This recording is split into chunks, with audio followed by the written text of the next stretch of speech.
Australians spend over 5 hours a day on the internet, and the number of us that are spending more and more time online is increasing. But what does this mean about the way our children learn about literacy? When we grew up, being literate meant being immersed in these things. It meant learning how to read or write, or maybe give a speech every now and then. These are important skills for a 20th century child, but literacy is a social and cultural phenomenon. It changes over time. The internet has changed society. People now need to communicate over a breadth of different social and cultural contexts, and that requires a whole host of different literacy skills. The traditional modes of reading and writing are simply no longer good enough. The world is changing, and it's changing fast. Our children need to be literate so they can develop social, cultural, and civic skills in a socially and culturally diverse environment. As teachers, if we don't equip our children to cope with this changing environment, are we really giving them the education that they deserve? In this changing world, to be truly literate, our children need to be able to create and interpret oral, written, visual, auditory, tactile, and spatial meaning in what they produce. To become equipped for this contemporary world, our children need to understand all of these literacies. Our children need to become multiliterate. So what are multiliteracies? In 1996, a group of 10 researchers travelled to New London, which is actually in Connecticut in the US. The reason for their travel? They were concerned.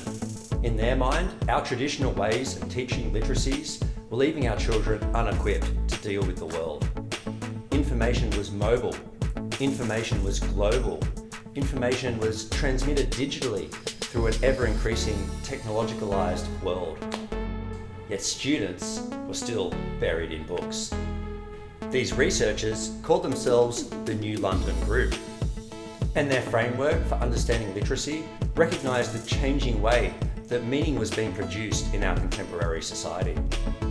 The New London Group recognised 5 different types of literacy elements. Linguistic elements, such as vocabulary, metaphor, structure, and grammar. Visual elements, like colour and perspective. Auditory elements, such as music and sound effects. Gestural elements, like the placement and communication with the body. And spatial elements, like graphic design, images, and graphs. Multiliteracies extends beyond these elements, however. A multiliterate child will be able to use all of these elements to create and interpret meaning. They'll be able to use these elements for purposes that are social and cultural, and be able to apply that understanding in different cultural contexts.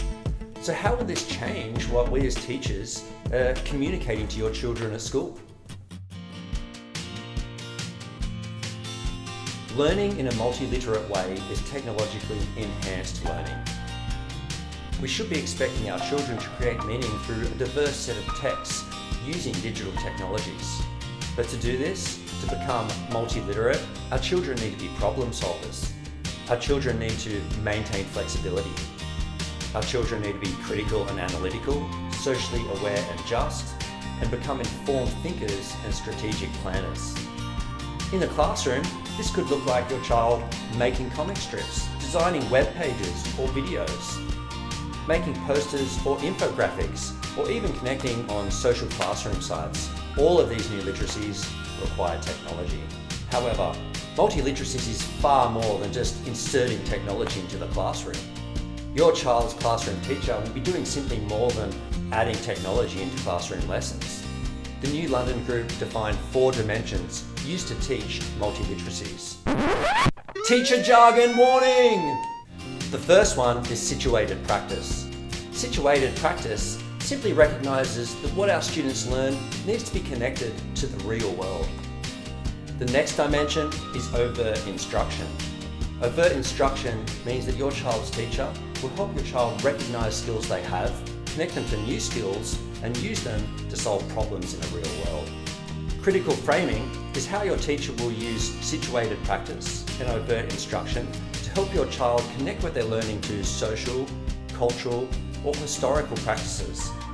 And lastly, transformed practice. Transformed practice seeks to engage our children by asking them to connect what they've learned to a new environment or a new situation. Transformed practice helps our children respond better to changing environments. Learning in a multiliterate way will help our children develop new skills to communicate and make meaning for themselves. This will ensure they understand the role of diversity. It'll ensure that they connect with their learning to local problems in an authentic way. It'll help them connect with global citizenship. They will develop agency and interactive skills that equip them for a changing and socially connected world.